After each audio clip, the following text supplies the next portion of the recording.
Prinsipnya sudah sekian lama kita bergulat untuk menggali kebenaran material, untuk menggali alat-alat bukti, untuk menguji alat-alat bukti, saksi, surat, dan lain sebagainya, termasuk ahli, termasuk juga keterangan terdakwa.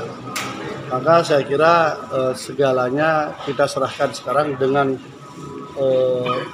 kearifan jaksa penuntut umum dan majelis hakim sebagai lembaga negara yang ditugaskan negara untuk mengawal keadilan.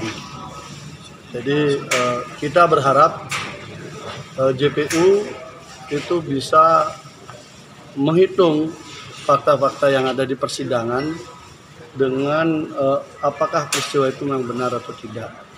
Jadi kita berharap sangat besar kepada JPU untuk bisa menjadi lembaga yang memang betul-betul bergerak untuk bersama-sama menegakkan keadilan.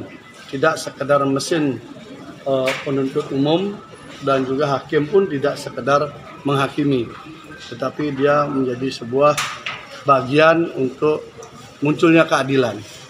Jadi saya kira gitu, karena ini sudah proses keterangan terdakwa terakhir kan, sudah selesai semua dan ada fakta yang menarik. Peristiwa yang kedua itu kan muncul dua waktu dari keterangan saksi. Ada yang mengatakan 18 Mei, ada yang mengatakan 20 Mei. Jadi ada saksi yang satu mengatakan bahwa untuk kasus si korban ini 20 Mei. Yang satu mengatakan itu 18 Mei. Ternyata di dua hari angka itu, dua-duanya, itu sudah tadi kita hadirkan bukti bahwa Mas Beki itu justru tidak ke TKP sama sekali. Karena ada kegiatan persiapan jelajah desa.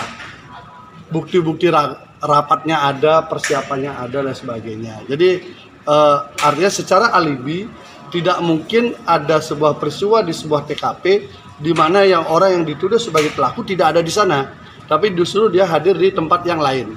Ini untuk peristiwa kedua.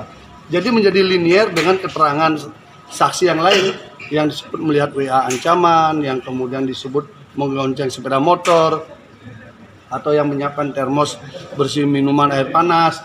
Itu linier karena mereka mengatakan semua tidak pernah ada peristiwa itu. Ternyata tadi sudah muncul alibi di mana di waktu yang sama yang disebutkan salah satu saja, ini tidak dua-duanya. Dua waktu itu berada di tempat lain, bukan di TKP. Dengan ada bukti foto, kebetulan ada orang nge-share kegiatan itu, beliau ada di situ memimpin rapat. Jadi persiapannya jelajah desa dan lanjut kemudian persiapan berangkat jelajah desa. Dan itu semua berangkat dari pondok, bukan dari TKP. Bang, terkait masalah keterangan dari saksi yang sebelumnya dibantah dan dibenarkan, itu apa aja yang dibenarkan, Bang? Saksi yang dibenarkan adalah ada proses pengenalan, interview, tetapi lokasinya salah. Lokasi itu di teras, itu sama semua.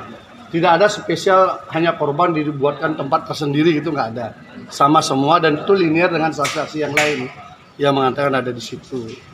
Kemudian proses bahwa ada pernah didatangi orang rame-rame itu memang betul, tapi konteksnya adalah konteks organisasi di mana ada gerakan yang ingin menumbangkan beliau untuk berhenti menjadi ketua umum OPSID, Organisasi Pemuda Sidikiyah. Dan beliau sebenarnya menyampaikan tidak masalah saya perlu diganti, yang penting itu atas perintah Pak Kiai, karena yang menunjuk beliau adalah Pak Kiai gitu loh. Jadi posisinya di sana dan beliau menyampaikan bahwa nama-nama beliau memang ditempatkan di berbagai lembaga maupun di berbagai usaha, tapi beliau tidaklah fokus di usaha itu ataupun di lembaga itu, termasuk di IMQ maupun MQ gitu. Karena beliau juga mengatakan linear dengan saksi sebelumnya, beliau memang pernah disuruh dimintai untuk mengajar itu mengisi ruang kosong tahun 2012. Tahun 2013 sampai sekarang itu tidak pernah mengajar. Jadi tidak pernah menjadi guru. Dan itu linear juga, walaupun saksi korban mengaku bahwa dia gurunya, tetapi di sidang juga mengaku tidak pernah diajar oleh korban. Hanya tidak ada relasi hubungan guru dengan murid juga di sana gitu. Bang, tadi JPU juga menyatakan kalau Mas Beki ini sendiri pernah pacaran, diakui berpacaran dengan salah satu saksi, dan juga ada laporan yang pernah dicabut. Dicabut itu seperti apa, Bang? Bukan. Jadi mengakui pacaran betul. Kemudian bahwa pernah ada kasus, ya. Kasus itu kemudian selesai dengan kesepakatan, itu tidak betul. Kenapa? Karena kesepakatan mereka itu berada kalau nggak salah di 2018. Selisih setahun itu baru kasusnya itu berhenti dengan pertimbangan dari penyidik adalah tidak cukup bukti. Nah, kenapa tidak cukup bukti? Pertama, karena mereka hubungannya hubungan pacaran. Kedua, 2018 ya? Ya, artinya dari laporan ya, dia pacaran. Tetapi juga pacaran pun tidak sampai berhubungan sangat jauh. Tetapi sangat kuat potensinya yang bersangkutan adalah orang yang kecewa karena tidak berlanjut proses setelah pacarannya gitu loh. Jadi itu posisi yang ada dari peristiwa itu. Dan itu tidak ada dalam dakwaan sebenarnya. Itu hanya bumbu-bumbu saja. Karena di dalam dakwaan JPU kan tidak disebutkan itu. Karena tugas kita di pengadilan ini kan menggali dakwaan sebenarnya. Dakwaannya itu benar atau tidak. Ada 2 peristiwa, ada beberapa nama yang disebutkan kan begitu. Jadi kita lihat 2 dakwaan itu. Yang kalau yang disebut mantan pacar itu kan sudah bukan terkait dakwaan. Itu kan kalau abang punya pacar besok-besok dilaporin polisi dibilang perkosa gimana? Bang, sudah pacaran.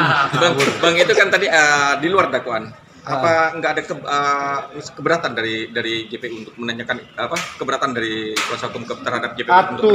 Aturan main yang dibangun oleh hakim itu masing-masing pihak diberikan waktu sebebas-bebasnya bertanya apa saja, tidak boleh disela.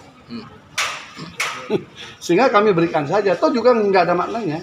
Kenapa nggak ada maknanya? Karena nggak ada dalam dakwaan. Toh juga kemudian laporan itu sudah SP3. Kalau kasus sudah di SP3 dan bukan delik aduan, ini ya, nggak ada istilah perdamaian itu menyebabkan kasus itu berhenti. Karena itu bukan delik aduan, itu delik umum. Delik yang harus diukur dengan alat bukti, terbukti atau tidak. Sehingga ketika itu dianggap tidak cukup bukti oleh penyidik, maka kasusnya dihentikan setahun kemudian. Jadi yang menghentikan itu bukannya terdakwa, bukan juga pelapor. Jadi yang menghentikan itu adalah penyidik. Itu. Sehingga tidak ada korelasinya. Justru yang muncul adalah beliau menjelaskan tentang perbedaan. Ini kan sering cara pandangnya berbeda. Baik JPU maupun hakim dan kita pun menganggap sistem pendidikan di Ponpes itu sama persis dengan apa yang ada di formil yang lain. TK, SD, SMP, SMA, kemudian kuliah gitu kan. Pemahaman kuliah di sini ternyata bukan kuliah kayak di perguruan tinggi itu, tidak. Itu puncak pelajaran thoriqohnya yang langsung diajarkan oleh Pak Kiai.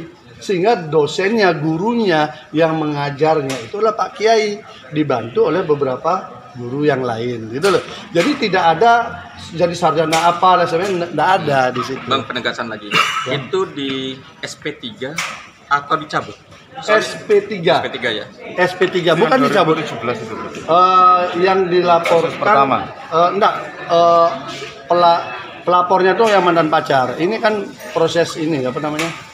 Pelapornya itu dia melaporkan, kemudian setelah mereka baik kembali, itu polisi tidak menghentikan, tetap melanjutkan sekitar setahun kemudian baru kasusnya dihentikan karena tidak cukup bukti.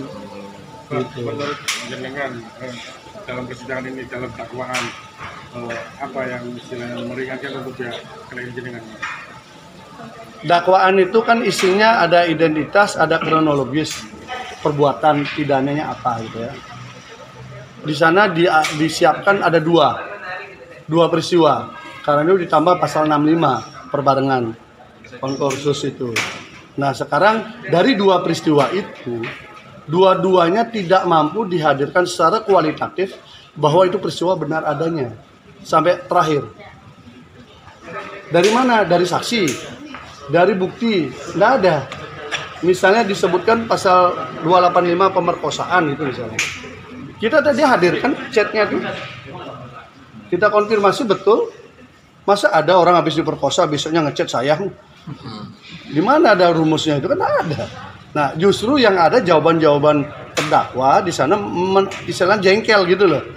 Dan kita konfirmasi kenapa Anda menjawab dengan rada jengkel gitu loh. Jadi di situ aja kelihatan bahwa motifnya beda.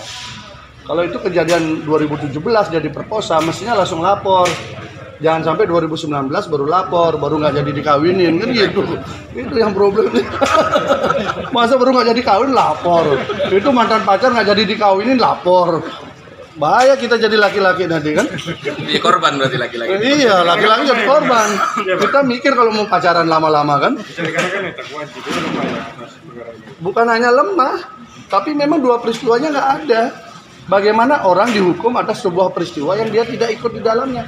Yang terakhir kan tadi saya cerita alibinya. Yang kedua itu udah terang jelas tidak ada peristiwa itu. Karena pelakunya itu tidak ada di situ. Misalnya kayak gini. Sampean dibilang perkosa di Malang. Pada saat hari yang sama sampean bisa buktikan sampean itu ada di Banyuwangi. Bagaimana sampean bisa memperkosa orang di Malang sementara fisik Anda itu ada di Banyuwangi? Kan tidak mungkin. Dan itu ada fotonya, ada foto dia memimpin rapat, tanggalnya juga ada. Nah itu. Nah kalau kemudian itu harus dihukum, berarti kan ini bukan pengadilan toh. Ini namanya penghakiman di sini. Satu lagi Pak, terkait Satu aja ya.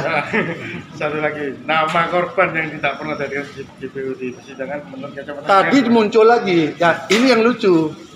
Tadi muncul hakimnya antusias mengejar nama itu. JPU juga antusias mengejar nama itu. Tapi kami minta untuk hadirkan kok nggak mau ya. Heran juga kita. Jadi tadi di nama itu disebutkan bahwa JPU berkali-kali lagi menyebutkan itu. Aneh aja kita, kenapa nggak mau dihadirkan? Hakimnya juga satu hakim anggota antusias menjawab soal itu. Ya istilahnya untuk membuka kotak Pandora ini. Antusias mengejar itu, tapi nggak dihadirkan juga di sini. Aneh kan?